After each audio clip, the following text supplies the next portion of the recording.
9 de la mañana, 2 minutos en todo el país. Y la Argentina, a partir del triunfo de Donald Trump, pasa a estar en los focos de todo el planeta, pero no por las razones correctas, no por los motivos que uno querría, sino porque nos hemos convertido, y voluntariamente, en el laboratorio de la ultraderecha global. Y no es algo que diga yo, aunque lo hemos venido advirtiendo acá en el Destape desde hace un tiempo, sino que esta semana, el jueves, sin ir más lejos, en Open Democracy, que es una de las plataformas de periodismo independiente más grandes del planeta, se publicó una nota cuyo título es El proyecto 2025 de Trump, del cual nos habló Sofía hace un rato, ya está en marcha en la Argentina y es de terror. Ese es el título de la nota. Y el subtítulo, la bajada, dice: si querés ver cómo va a ser Trump para implementar el proyecto 2025, miren hacia la Argentina, un laboratorio para la extrema derecha global. Ese es el título de la nota que publica Open Democracy y que da cuenta de que este tomo de casi 900 páginas, publicado por la Fundación Heritage, con el apoyo de cientos de organizaciones y figuras relevantes del conservadurismo extremo global, desarrolla un guión para el segundo mandato de Trump que a los argentinos nos suena llamativamente familiar.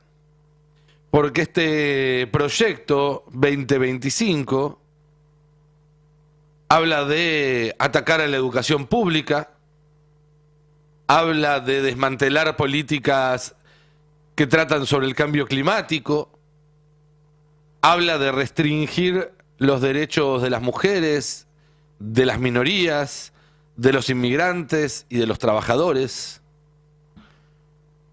Todas cuestiones que el gobierno de Javier Milei desde el 10 de diciembre viene aplicando aquí en la Argentina.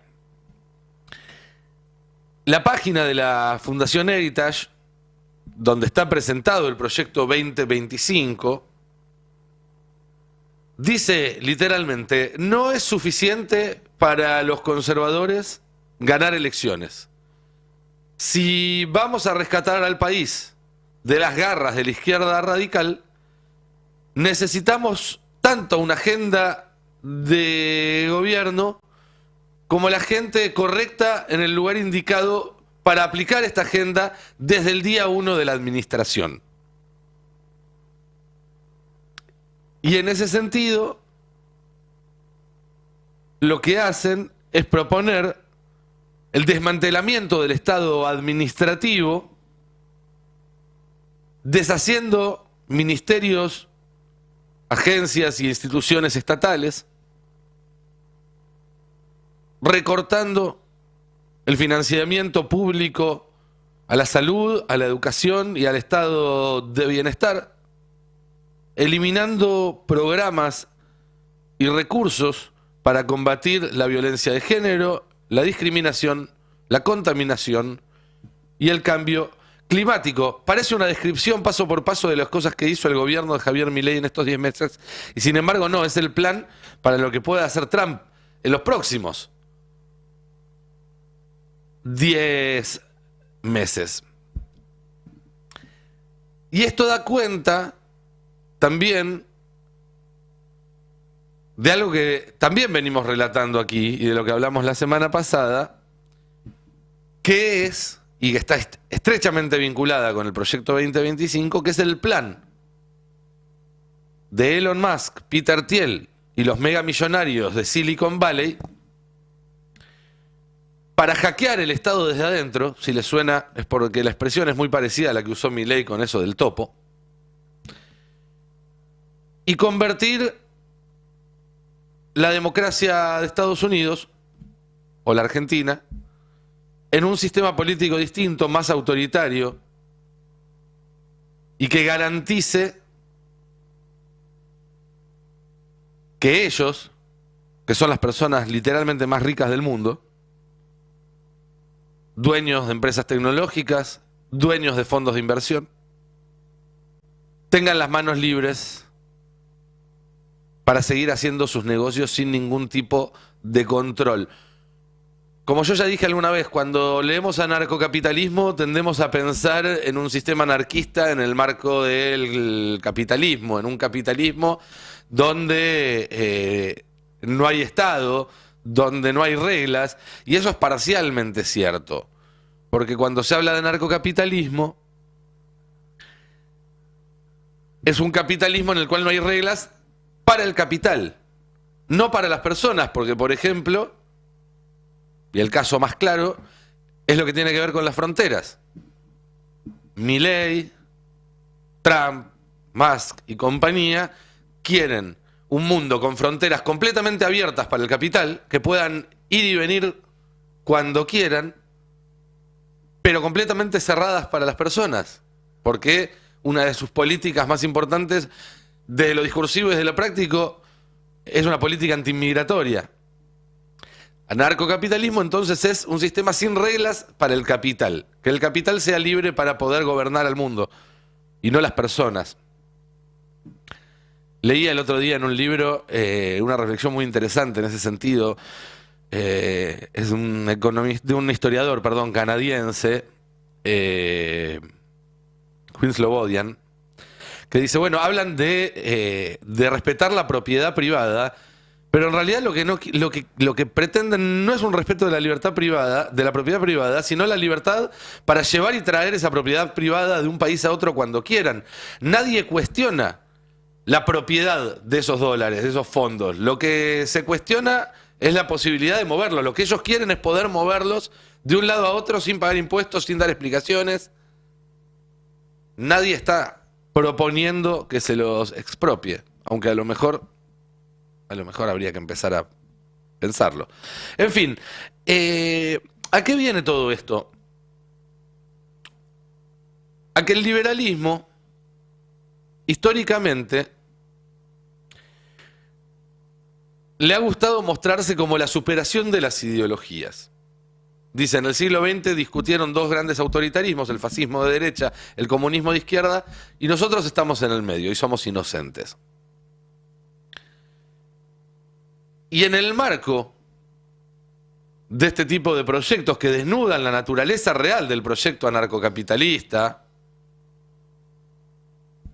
neoliberal o llámenlo como quieran, se desnuda un hecho que destacaba en un excelente ensayo, La sangre derramada, el filósofo argentino José Pablo Feynman, que es el hecho de que esa falsa dicotomía de capitalismo, de fascismo y comunismo superada por el liberalismo, ignora el hecho de que tanto el liberalismo como el fascismo son experiencias intrínsecamente capitalistas. No es equidistante el liberalismo del comunismo y del fascismo. No se puede explicar la experiencia de la Alemania nazi sin ver qué hacía el gran capital alemán en esa época. No se puede entender la experiencia de Mussolini en Italia sin el apoyo del gran capital y de los grandes terratenientes italianos al movimiento fascista. De la misma manera que no se puede entender el ascenso de los Milei y de los Trump sin el apoyo del gran capital de esta época, ya sean los megamillonarios de Silicon Valley o los mulos que aplauden cuando Trump hace chistes sobre despedir gente. Empresarios que quizás se sienten muy importantes cuando miran a la Argentina, pero que en el escenario global de hoy en día, en realidad, les queda más cerca incluso un laburante que estos mega millonarios que los ven como hormigas. Miren, para que se hagan una idea, imagínense que ustedes pueden recibir $1 por segundo. Todos los segundos en tu cuenta aparece $1 nuevo. Y vos no los gastás, los vas ahorrando. ¿Sabés cuánto tardás en juntar $1.000.000? Menos de 2 semanas.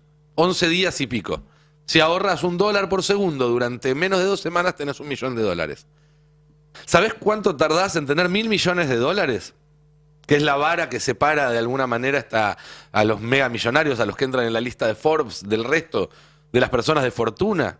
Y estamos hablando de gente que tiene 200 millones, 300 millones de dólares, mansiones, aviones privados y demás. Bueno, así como para juntar $1.000.000, si recibís $1 por segundo, tardás 11, 12 días, para juntar $1.000.000.000, tardás más de 30 años. Y para juntar la cantidad de plata que tiene Elon Musk, que tiene más de 200.000 millones de dólares, juntás más de 6.000 años, tardás más de 6.000 años, recibiendo $1 por segundo todos los segundos de tu vida. Más de 6.000 años para tener la plata que tiene Elon Musk. Por eso hablamos ya no del 1% del planeta. La última lista de Forbes tiene algo más de 2.000 megamillonarios, con más de 1.000 millones en sus fortunas. Con una población global de 8.000 millones de personas, ya termino con los números, no quiero aburrirlos, pero esto es importante. Estamos hablando, el 1% de 8.000 millones de personas son 800 millones de personas. El 1% de 800 millones de personas son 8 millones de personas. El 1%, perdón, son 800.000. El 1% de 800.000 son 8.000. Una cuarta parte del 1%, del 1%, del 1% de la población son esta clase de megamillonarios. Esta casta, esta verdadera casta de megamillonarios que por supuesto, que les chupa un huevo la democracia. Que les importa muy poco el destino de la vida del resto de la población del planeta. Es gente que ya está fabricando cohetes para irse a Marte el día que ya no se pueda vivir más acá. Es gente que está desarrollando tecnología de inteligencia artificial que le permita vivir 200 años, 300 años, 500 años, 1.000 años, reemplazar los órganos que les dejen de funcionar por órganos nuevos. Todo eso, la ciencia lo va a hacer posible de acá 5, 10, 15, 20 años. ¿Pero va a ser para todos? ¿O va a ser para una pequeña élite que ya casi liberada de muchos de los límites que nos pone la mortalidad, va a poder gobernarnos casi como dioses en la tierra? Si les suena de ciencia ficción es porque se parece mucho a la ciencia ficción, pero es lo que está pasando ahora en el planeta, y esta gente que se reúne con Trump, se reúne con Milei, quiero decir, Milei los va a ir a ver ahora a Estados Unidos cuando vaya a ver a Trump, vienen a visitarlo a la Casa Blanca y le pusieron el vicepresidente a Trump, un tipo que además está por cumplir 80 años. Y son los que financian esta red de ONGs ultraconservadoras que diseñaron el proyecto 2025. Pero esos lazos entre el fascismo, entre el autoritarismo de derecha y el liberalismo no son nuevos. Cuando uno lee los libros de historia, encuentran las reflexiones de Hayek, de Mises, de todos los perritos de Milei, mejor dicho, de los economistas que inspiraron a ponerle el nombre a esos perritos, básicamente una preocupación, que es que la democracia no le ponga, o que en realidad que la soberanía popular y los intereses de la gente representados a través de elecciones libres, de sindicatos, de partidos políticos, no le pongan un límite a la economía global. Esa es la única preocupación de ellos, que han tratado de resolverla de distintas formas a lo largo del último siglo. Y cuando esas formas requerían sacarse una foto con Pinochet o juntarse con Videla, lo hacían sin ningún problema. El hilo conductor del fascismo con el liberalismo estuvo presente todo el tiempo, a veces de forma más subterránea y otras, como ahora, de forma más superficial. Milei tiene una foto de Margaret Thatcher en su escritorio y es su principal o una de sus principales referentes políticas. Lo dijo él en varias entrevistas. Y Margaret Thatcher fue muy transparente cuando dijo en una entrevista, en el segundo o tercer año de su gobierno, que la economía era solo un método y que su objetivo era cambiar el alma de Gran Bretaña, de la sociedad británica. Y vaya si lo hizo. Gran Bretaña no volvió a ser la misma después. ¿Y cuál fue ese método económico? No solamente el ajuste, no solamente las privatizaciones que las hubo. para poder hacer ese ajuste brutal y esas privatizaciones, primero lo que hubo fue una batalla terrible contra el sindicalismo. Hubo una huelga que duró más de un año de los mineros después de que el gobierno anunciara el cierre de la mayoría de las minas en Gran Bretaña. ¿Y esa huelga cómo terminó? ¿Con una negociación? No. Thatcher se negó a atenderles el teléfono durante más de un año, hasta que solos levantaron la huelga y se volvieron a sus casas, sin nada a cambio. Los destrozó, los derrotó, los quebró. Y eso fue lo que permitió que luego aplicara su programa económico sin ningún tipo de barrera. Algo parecido hizo un par de años después Ronald Reagan en Estados Unidos. Pero esta vez la huelga no era de mineros, era de controladores aéreos que tuvieron durante varios meses parados a los aeropuertos de Estados Unidos. ¿Cómo hizo Reagan para quebrar esa huelga? Puso a personal militar a hacer tareas de control aéreo. Que a cualquier coincidencia con los anuncios de esta semana del gobierno de poner a personal de la PCA a hacer las tareas de rampa en los aeropuertos para cargarse intercargo y después a partir de ahí cargarse aerolíneas argentinas, no es ninguna casualidad. El método es el mismo. Pero es importante recordar que no vienen por los sindicatos, ni por aerolíneas, ni por las universidades, ni por la salud pública. Vienen por el alma de la Argentina. Porque Milei es absolutamente thatcheriano en ese sentido. Y volviendo a los lazos muy claros entre el fascismo y el liberalismo en la historia reciente, si uno piensa que el método era quebrar a los sindicatos, quebrar al movimiento obrero organizado para aplicar ajustes neoliberales y de esa manera cambiar la fisionomía del país, entonces el método de Thatcher, con otras herramientas, no es tan distinto tampoco al que aplicaron en América Latina las dictaduras en los 70s. ¿Qué hizo Videla y los suyos cuando llegaron al poder en el 76 con Martínez de Hoz? Bueno, el grupo con mayor proporción de representación entre los 30.000 desaparecidos son los trabajadores y sobre todo los delegados de trabajadores en fábricas. Lo primero que hizo Pinochet cuando toma el Palacio de la Moneda del 73 es empezar un tremendo proceso de persecución a los sindicatos. Quebrar a los sindicatos para cambiar la fisionomía del país. Lo hizo con otras herramientas y de otra manera Menem en los 90. En este caso, menos violencia y más plata. Pero el método nuevamente es el mismo. Y este método, este proyecto, que además ahora es el laboratorio para lo que pueda pasar, porque esto es una rueda que gira y gira y gira, Milei, decíamos, lo está aplicando perfectamente en sus primeros meses de gobierno en la Argentina, y ahora que ganó Trump va a profundizarlo.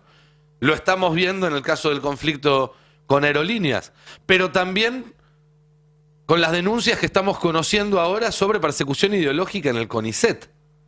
Salió uno de los directores que había puesto el gobierno en el CONICET, un hombre vinculado a la sociedad rural, es decir, de cuca nada, a renunciar, explicando que renunció porque el gobierno pretende ponerle un filtro ideológico al examen de ingreso al CONICET después de los muchísimos filtros profesionales que ya existen para seleccionar los pocos que entran de los muchos que se presentan. Y eso ya es fascismo desembosado. Hacer filtros ideológicos del personal científico, de los docentes de una universidad, de cualquier tipo de intervención de esa forma del Estado sobre organismos que no tienen nada que hacer intervenidos ideológicamente por un gobierno.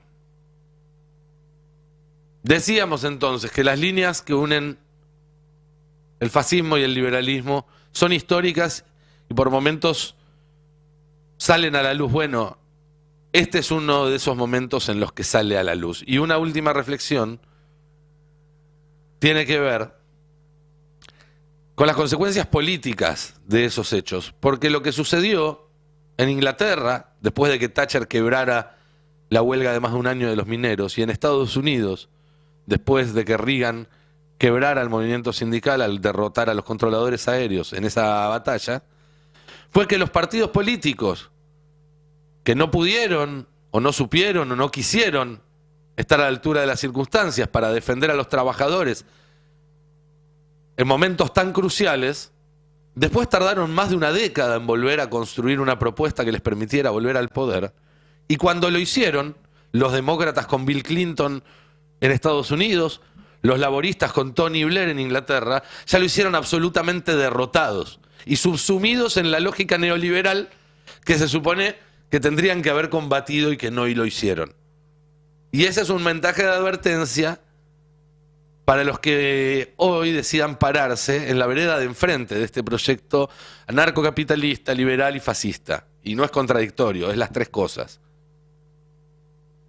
Y esa lección es que si no están a la altura de las circunstancias, de lo que demanda una sociedad que ya está empezando a decirle que no a esta deriva, el costo que van a pagar hacia el futuro va a ser enorme.